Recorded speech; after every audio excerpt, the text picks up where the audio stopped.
कथा है उस कीमती खजाने की जो हम सभी के पास है, पर हमें उसका पता नहीं। शहर से दूर एक एकांत व निर्जन स्थान में एक भिखारी एक छोटी सी कुटिया में रहता था। अस्वस्थ रहने के कारण वह भीख मांगने बहुत दूर नहीं जा पाता। उस रास्ते से आते जाते लोग उसे जो कुछ दे देते, उसी से उसका गुजारा चलता। एक दिन अकस्मात उसकी मृत्यु हो गई। कुछ दिनों के बाद भूगर्भ वैज्ञानिकों का एक दल उस मार्ग से होकर जा रहा था कि तभी उन सबकी नज़र एक स्थान पर जा टिकी। वैज्ञानिकों ने अपने कुछ विशेष उपकरणों के माध्यम से उस स्थान की जांच की। उन्हें यह ज्ञात हो गया कि इस स्थान पर धरती के अंदर कुछ बेशकीमती रत्न आदि हो सकते हैं। वैज्ञानिकों के कहने पर उस स्थान की खुदाई की जाने लगी। खुदाई के क्रम में अचानक वहां सोने की खान निकल आई। देखते देखते वहां हजारों लोगों की भीड़ जमा हो गई। यह जानकर सभी लोग हैरान थे कि इस स्थान के इतने पास होते हुए भी हम सभी इस सोने की खान से अनभिज्ञ रहे, अनजान रहे। काश इसकी जानकारी हम लोगों को पहले से होती तो हम सब माला माल हो गए होते। हम सब कितने ऐशो आराम की जिंदगी जी रहे होते। दरअसल यह वही स्थान था जहाँ कभी एक छोटी सी कुटिया में वह भिखारी रहता था, जिसकी मृत्यु अभी कुछ ही दिन पूर्व हुई थी। उसकी कुटिया के ठीक नीचे ही वह सोने का विशाल खजाना निकला। सोने के विशाल खजाने के ऊपर वह एक छोटी सी कुटिया में रहा करता। वह जीवन भर भीख मांगता रहा, गई गुजरी जिंदगी जीता रहा और कष्ट क्लेश एवं कठिनाइयों में रहा। उसका जीवन दुखों से भरा रहा और वह जीवन भर अभावों में रहकर रोता बिलखता और तड़पता रहा। काश यदि उसे उस खजाने के बारे में पता चल गया होता तो उसका जीवन अभावों में नहीं आनंद में बीता होता। उसका जीवन दुख से नहीं सुख से भरा होता।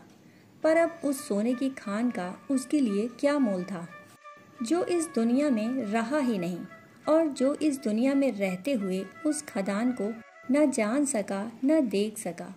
वास्तव में यह स्थिति हर उस व्यक्ति की है जो अपने ही अंदर स्थित आत्मा व परमात्मा के रूप में आनंद के विशाल खजाने से अनजान है।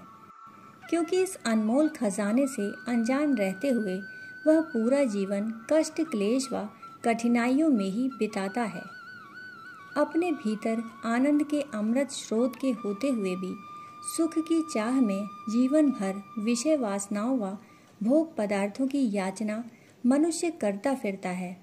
वह तृप्त तो होना चाहता है, आनंदित तो होना चाहता है, पर आत्मा को जाने बिना, परमात्मा को पाए बिना वह जीवन भर यश अपयश, मान अपमान, सुख दुख, हर्ष विषाद व जय पराजय आदि द्वंद्वों के बीच रोता बिलखता रहता है। पर उन द्वंद्वों से मुक्त होकर आनंद से भरा हुआ जीवन जीने का कोई प्रयास पुरुषार्थ भी वह नहीं करता। वह भौतिक सुख के पीछे भागते भागते अपनी मानसिक शांति भी खो देता है, यह जानते हुए भी कि मृत्यु के बाद यह नश्वर संसार और भौतिक वस्तुएं यहीं छूट जाएंगी। फिर भी वह इनका मोह नहीं छोड़ पाता। यही कारण है कि वह अन्य जीव जंतुओं की भांति प्रारब्ध जन्य कर्मों का भोग करते हुए पुनर्जन्म को प्राप्त होता है। वह जीवन मरण के चक्र में नाचता फिरता है। वह उनसे मुक्त नहीं हो पाता। इन सब का एक ही कारण है और वह है अज्ञान। अपने वास्तविक स्वरूप का ज्ञान न होना ही अज्ञान है। मैं शरीर नहीं आत्मा हूँ। शरीर तो आत्मा का आवरण मात्र है, वस्त्र मात्र है। आत्मा परमात्मा का ही अंश है। अस्तु परमात्मा की भांति आत्मा भी सच्चित आनंद स्वरूप है। इसकी अनुभूति होना ही ज्ञान है। आत्मज्ञान है, ब्रह्म ज्ञान है। यही बोध है, यही आत्म बोध है। यह बोध ही वह दृष्टि है जिससे हम नित्य अनित्य, सत्य असत्य में भेद कर पाते हैं। यह बोध दृष्टि प्राप्त होते ही व्यक्ति के जीवन जीने का तरीका बदल जाता है। वह आत्म दर्शन की ओर अभिमुख होने लगता है। वह आनंद के वास्तविक स्रोत के पास पहुंचकर वह सब कुछ प्राप्त कर लेता है जिसके लिए वह जीवन पर्यंत भटकता फिरता है। वास्तव में इसी में जीवन की सार्थकता भी है और मानव जीवन की गरिमा भी। आत्मज्ञान आत्मबोध हो जाने के बाद सांसारिक जीवन के प्रति मोह समाप्त होने लगता है। व्यक्ति आत्मोन्मुख ईश्वरोन्मुख होने लगता है। मन के ईश्वर की ओर उन्मुख होते ही हम अपने ही भीतर स्थित आनंद के परम स्रोत तक पहुंच जाते हैं और वहां पहुंचते ही उसे पाते ही व्यक्ति परम शांति परम आनंद को प्राप्त कर लेता है। वह उसी में स्थित हो जाता है। पर आत्मबोध आत्मज्ञान के लिए हमें एक ऐसे अध्यात्मविद ब्रह्मज्ञानी ब्रह्म विद्या के विशेषज्ञ वैज्ञानिक के मार्गदर्शन की आवश्यकता होती है जिसे हम गुरु कहते हैं। गुरु के बिना हम यह जान ही नहीं पाते कि मैं कौन हूँ, किसका हूँ, मेरे जीवन का परम लक्ष्य क्या है। यह प्रश्न ऐसे हैं जिनको उपेक्षित बिना हल किए छोड़ देने की लापरवाही बहुत महंगी पड़ती है। देव दुर्लभ मानव जीवन कीड़े मकोड़े की तरह जीवन जीते हुए समाप्त हो जाता है। पूरा जीवन कष्ट कठिनाइयों में बीत जाता है। इसके फलस्वरूप जीवन का सारा आनंद ही चला जाता है। अस्तु इस जीवन को आनंद से भर लेने के लिए, आत्मा व परमात्मा को पा लेने के लिए इन मूल प्रश्नों के उत्तर तक पहुंचना आवश्यक है और इन प्रश्नों के उत्तर तक पहुंचने में गुरु का मार्गदर्शन भी आवश्यक है। मनुष्य के लिए इससे बड़ी उपलब्धि कोई दूसरी नहीं हो सकती। आत्मबोध होने के बाद ही व्यक्ति दिव्य जीवन जीता है। वह पेट, परिवार व प्रजनन तक सीमित रहने वाले जीवन की जगह आनंद से ओतप्रोत जीवन जीने लगता है। वह देवताओं व महामानवों सरीखे जीवन जीने लगता है।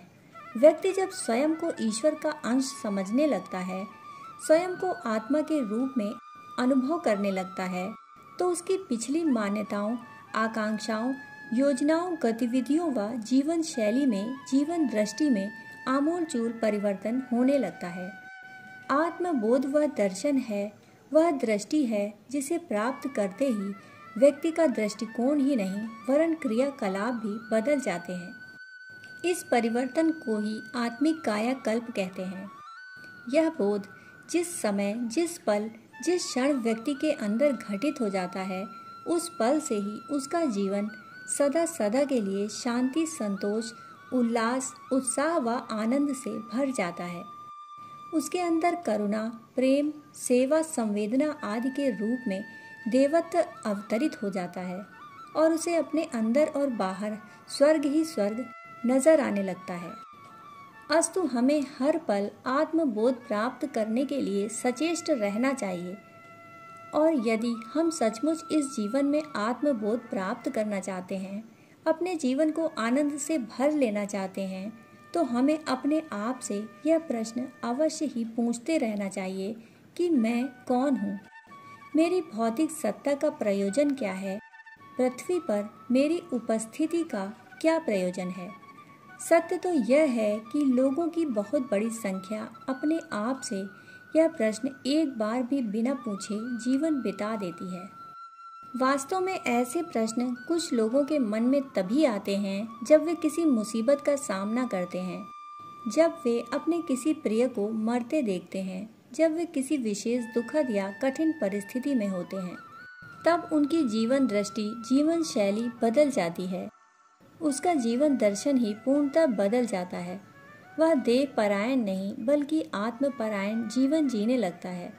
वह भौतिक जगत में रहते हुए भी हर पल अभौतिक, आत्मिक, आध्यात्मिक आनंद की अनुभूति करने लगता है।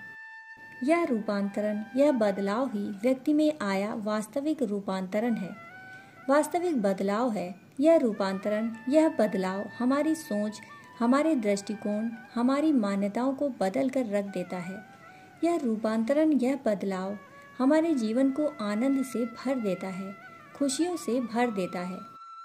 अस्तु आवश्यकता है अपने भीतर वास्तविक रूपांतरण की, वास्तविक परिवर्तन की, वास्तविक बदलाव की।